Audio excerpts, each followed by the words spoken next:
کا दिन 24 अप्रैल और इस वक्त इस्लामाबाद में अभी भी एक लॉकडाउन की सी कैफियत है, जबकि दूसरी जानिब ईरान और अमेरिका के जो हाई पावर डेलीगेशंस हैं वो अभी तक इस्लामाबाद नहीं पहुंचे, ना ही कोई आसार अभी तक दिखाई दे रहे हैं। जो बड़ी खबर है वो ये है कि अब्बास इराक्ची का राब्ता हुआ है, अलग अलग राब्ता किया है उन्होंने फील्ड मार्शल आसिम मुनीर से, और नायब वज़ीर आज़म इसहाक डार से भी उनका राब्ता हुआ है। साथ ही साथ CNN भी बड़ा दावा कर रहा है कि ट्रंप ने अगर सीज फायर फेल हो जाता है, ख़त्म हो जाता है, तो ट्रंप ने एक तैयारी शुरू कर दी है। इस हवाले से भी आपको बताएंगे कि वो क्या तैयारी है। ईरान ने एक बहुत बड़ा बॉम्ब शेल गिरा दिया है, बहुत बड़ा बॉम्ब शेल, एक बहुत बड़ा आप कह लें धचका लगेगा। ऑब्वियसली पूरी दुनिया इस पे हैरान होगी, लेकिन अमेरिका को एक बहुत बड़ा धचका लगेगा, और हुआ ये है।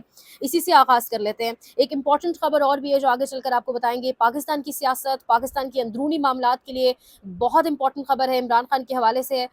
इमरान खान के हवाले से क्या कुछ अहम डेवलपमेंट्स हो रही हैं, आने वाले दिनों में कुछ मस्बत खबरें आ सकती हैं, वो क्या मामला है उस पर भी आपके सामने चीज़ें रखेंगे। आगाज़ लेकिन करेंगे ईरानियन पार्लियामेंट के अंदर स्ट्रेट ऑफ हॉर्मुज़ के हवाले से लेजिस्लेशन, एक कानून पास किया गया है, और यानी ट्रंप माइटी अमेरिका, माइटी हमारी मिलिट्री, पता नहीं क्या क्या कुछ ट्रंप ने बहुत कोशिश की, धमकियों से, अब्यूजिव लैंग्वेज इस्तेमाल करके, मुख्तलिफ एक एक दिन में 3-3 बार अपनी जो है वो ट्वीट्स करके, बात करके किसी तरीके से धमकाया जाए, और अपने बगल बच्चे इसराइल के ज़रिए इस जंग का आगाज़ करवाकर। लेकिन इस जंग के बाद सीज़ फायर को भी अब एक अच्छा खासा वक्त गुजर चुका है। अब हो क्या रहा है, आज स्ट्रेट ऑफ हॉर्मुज़ के हवाले से एक कानून, एक लेजिस्लेशन पास कर लिया ईरान ने, जिसके 3-4 बड़े इंपॉर्टेंट नुकात हैं। एक तो इसका नाम रख दिया गया है स्ट्रेट ऑफ पर्शिया। अब ये this is no more strait of Hormuz, अब ना हॉर्मुज़ नहीं खिलाएगा, strait of Persia, Persian gulf इसका नाम दिया गया इसको। और ये इसके इस पे से जो भी गुजरेंगे जहाज़, वो करेंसी या जो अमाउंट पे करेंगे, जो टोल पे करेंगे, वो ईरानियन करेंसी होगी। तो ईरानियन करेंसी को क्या बूस्ट मिलेगा, ये बहुत अहम है देखना। दूसरी बात, यूएई और बहरीन एफिलिएटेड शिप्स जितनी भी होंगी वो एडिशनल कॉम्पनसेशन पे करेंगी।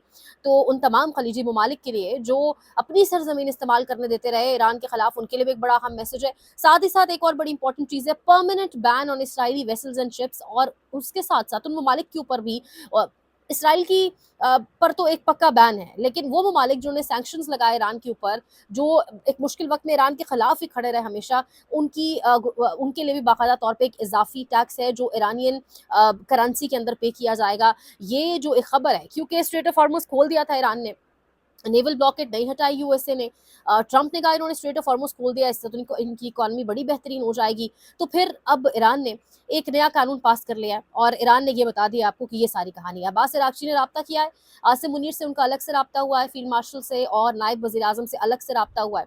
उन्होंने बेसिकली जो भी सिचुएशन है, जो सीज़ फायर के हवाले से रुकावटें आ रही हैं, प्रॉब्लम्स आ रही हैं, क्योंकि इस वक्त एक तासुर देने की कोशिश की जा रही है कुछ खास ममालिक की जानिब से और कुछ खास लोगों की जानिब से कि गालिबन ईरान हर्डल्स क्रिएट कर रहा है, जबकि कहानी कुछ और है।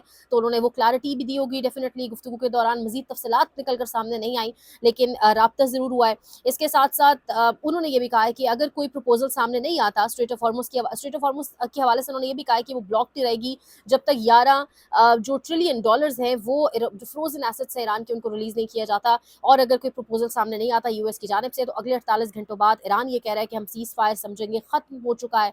साथ ही साथ CNN बड़ा दावा कर रहा है कि जंगबंदी ख़त्म होने की सूरत में ऐसे मंसूबों पर काम हो रहा है जो अपनाए हुर्मस, खलीज अरब, खलीज ओमान की सलाहियतों को जिसमें निशाना बनाया जाएगा। यानी जो CNN दावा कर रहा है उसके according US military developing plans to target Iran strait of Hormuz defences if cease fire fails, यानी सीज फायर नाकाम होता है तो जो स्ट्रेट ऑफ हॉर्मुज़ को जिस तरीके से बंद रखा है, उस स्ट्रैटेजी के ऊपर और उन हथियारों के ऊपर ईरान के हमला किया जाएगा, जिसमें तेज़ रफ्तार छोटी कश्तियाँ, बारूदी सुरंगें बिछाने वाले जहाज़ और दीगर गैर रवायती वसाइल को भी निशाना बनाया जाएगा।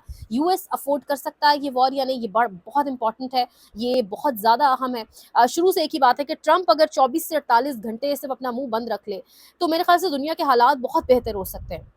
एक अनसर्टेनिटी है, ऑयल प्राइसेस जिस तरीके से उनके अंदर जो एक फ्लक्चुएशन आ रही है, ऑब्वियसली सर्ज ही है, और उसका फॉल आउट फिर जिस तरीके से इकोनॉमीज बर्दाश्त कर रही हैं वो आपकी सोच है। तो अगर ट्रंप सिर्फ 24 से 48 घंटे कोई पोस्ट ना करे, खामोशी से जो है बैठ जाए, जो टीम है ट्रंप की, जिसमें जैरेड कुशनर और स्टीव विटकॉफ जैसे लोग हैं, एक अच्छी टीम मौजूद नहीं है, फिर जिस तरह से वॉर मिनिस्टर जैसे लोग मौजूद हैं, फिर जर्नल इस्तीफे दिए चले जा रहे हैं, तो ट्रंप बुरी तरह तो ये जंग हार चुका है। चाहे अगर अपने मुल्क की हद तक बात बात करें आप, लेकिन यहाँ पर खामोशी ट्रंप की जानिब से बहुत ज़रूरी है ताकि दुनिया के हालात जो है बेहतर तरीके से जो है वो बेहतरी उनमें आ सके।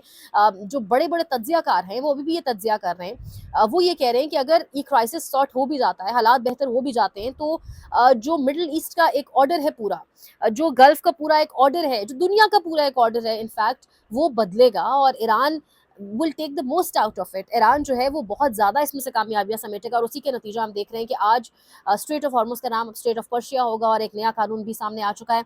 यूएस की अफोर्ड कर सकता है दोबारा जंगबंदी ख़त्म होना, जंग की तरफ जाना। डिटेल्स कुछ बड़ी इंटरेस्टिंग सामने आ रही है कि यूएस का सिर्फ पहले 48 घंटों में $5.6 बिलियन जो है म्यूनिशन इस्तेमाल हुआ है, जो $5.6 बिलियन का था सिर्फ पहले 48 घंटों में। 1000 टॉमाहॉक्स यूज हुए मिसाइल्स, जो एक है उसकी कीमत $3.6 मिलियन है। इसके साथ साथ बताया ये जा रहा है कि मजीद 1 दहाई लग जाएगी इसी रेशो के अंदर वापस ये सारे हथियार बनाने में। 25 से $35 बिलियन की टोटल कॉस्ट है अब तक, जो भी यूएस ने लगाया, जो कुछ भी फायर किया, वापस बनाने में इसको दहाई लग जाएगी और टोटल कॉस्ट 25 से $35 बिलियन है।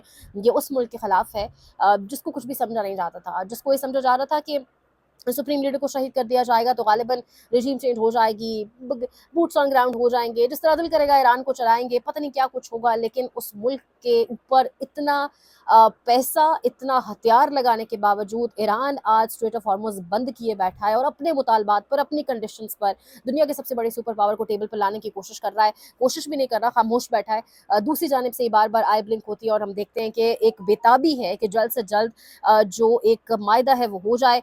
इसके साथ साथ जो बहुत इंपॉर्टेंट चीज़ है एक और, वो आपको बताएं तो स्ट्रेट ऑफ हॉर्मुज़ के हवाले से एक शहरी ने जो तरनोल फाटक है उसको अपना हरमज़ कह दिया, तो उसके ऊपर बाकायदा मुकदमा भी दर्ज हो चुका है। यानी ये इस्लामाबाद पुलिस के कारनामे हैं जहाँ पर शायद अप्रैल के महीने में अगर आप उठा के देखें तो कोई 70-80 के करीब डकैतियाँ हुई होंगी। आई एम डेड श्योर, ये स्टैटिस्टिक्स भी आ रहे हैं कुछ ऐसे ही। वहाँ पर स्ट्रीट क्राइम्स कितने हैं, जो हालात हैं हमारे सामने हैं, लेकिन यहाँ पर अगर तशबीह दे दी है या कह दिया है तरनोल फाटक को अपना हरमस, तो उसकी वजह से उस पर मुकदमा दर्ज कर दिया गया है। ये हालात हैं, अवाम को आपने रुला के लिटरली रखा हुआ है। गर्मी है ऑब्वियसली, फिर इकॉनमी के हालात हमारे मुल्क में जो है हम जानते हैं, अवाम वैसे ही फ्रस्ट्रेटेड है। किसी के घर पर बहुत परेशानी है, लोग काम करके घर जाते हैं तो बहुत परेशानियाँ, बहुत मेंटली बहुत प्रेशर्स लेके जा रहे होते हैं। सुबह दफ्तर जा रहे होते हैं तब भी एक प्रेशर की सिचुएशन होती है। उस तमाम सिचुएशन में लंबी लंबी कतारें और आउट ऑफ नो वेयर, जो मतलब उससे फिलवक्त कोई फ़ायदा हो नहीं पा रहा क्योंकि दोनों बड़े डेलीगेशंस यहाँ पर नहीं है। आप रेड जोन बेशक बंद रखें, डेलीगेशंस के जो कुछ लोग या कुछ बी और सी टीम्स मौजूद हैं उनको ज़रूर तहफ़्फ़ुज़ दें, हमारा फ़र्ज़ है। लेकिन एटलीस्ट ये चीज़ बहुत इंपॉर्टेंट है यहाँ पर देखना कि अपने लोगों को किस हद तक ज़लील करेंगे आप, और फिर जब कोई बात कर दे, ज़ुबान खोल दे, तो फिर इस तरीके से मुकदमात तो ऐसे कर दिए जाते हैं जैसे अब उसके बगैर तो इस पाकिस्तान में कोई बात ही नहीं हो सकती।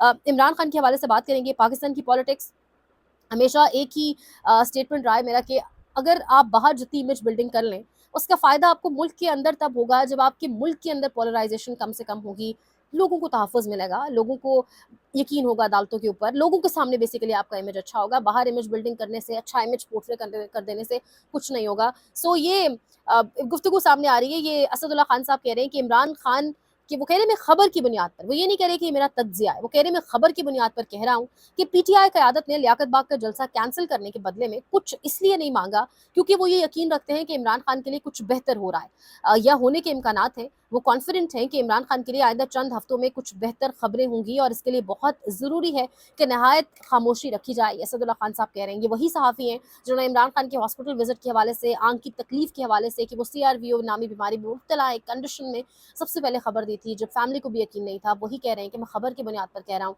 कुछ चीज़ें मस्बत सिमत में जा रही हैं जिसके बायस पीटीआई खामोश है। लेकिन सवाल ये भी उठता है, लियाकत बाग के जलसे में चले कुछ नहीं मांगा, लेकिन पीटीआई की खामोशी कुछ ज़्यादा ही है। पीटीआई की खामोशी बहुत ही ज़्यादा है। पीटीआई को ये लगता है कि शायद हम लॉन्ग मार्च की कॉल भी देंगे तो लोग निकल कर सड़कों पर नहीं आएंगे, सिर्फ केपी ही बंद हो जाएगा। यानी इस कदर सुस्त रवि का शिकार या इस कदर बैक ऑफ क्यों कर गई है पूरी की पूरी वो लीडरशिप जो इस वक्त ग्राउंड पर मौजूद है, ये भी बड़ा हम सवाल अपनी जगह पर और लोगों के जहनों में मौजूद है। इसको भी इंशाल्लाह डिग आउट करने की कोशिश करेंगे। देखते रहिए siyaset.pk।